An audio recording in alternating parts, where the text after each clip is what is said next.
C'est du contenu.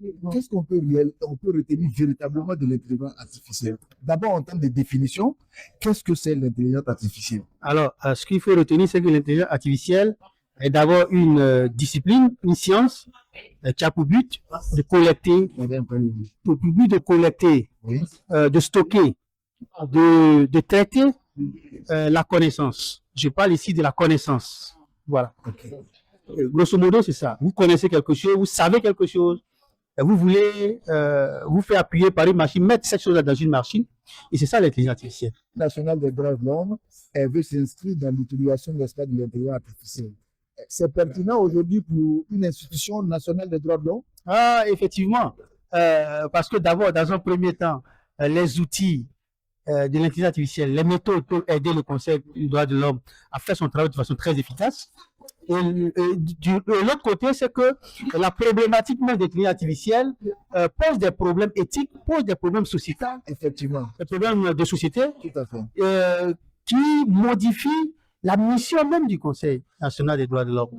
Voilà. Donc, les questions de mauvaise utilisation, les dérives, par exemple, sur les contrôles à tout bout de champ par des solutions technologiques. Donc, il y a pas non plus d'éléments qui vont, je pense, qui sont du ressort du Conseil national des droits de l'homme. Ok, très bien. Alors, un dernier mot, non seulement au Conseil national des droits de l'homme, à toutes les organisations de la société civile ivoirienne qui sont dans ce domaine, aux populations et pourquoi pas au pouvoir public. Alors, ce que je voudrais dire, c'est que ce soit le pouvoir public, la communauté nationale ou les personnes de bonne volonté, l'intelligence artificielle n'est pas seulement une discipline. L'intelligence artificielle est un mouvement irréversible.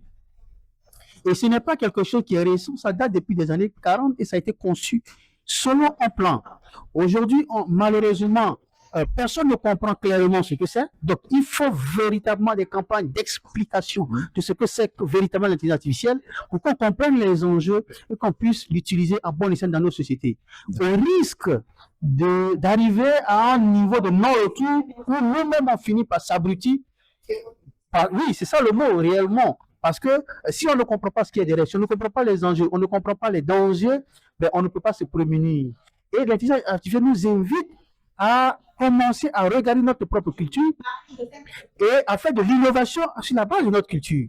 Et là, nous pensons qu'il est important qu'il y ait des financements dédiés à ce type de recherche pour adapter les solutions à notre culture, pour prendre les éléments de notre culture, les savoirs que nous avons dans notre culture, pour en faire des objets de technologie.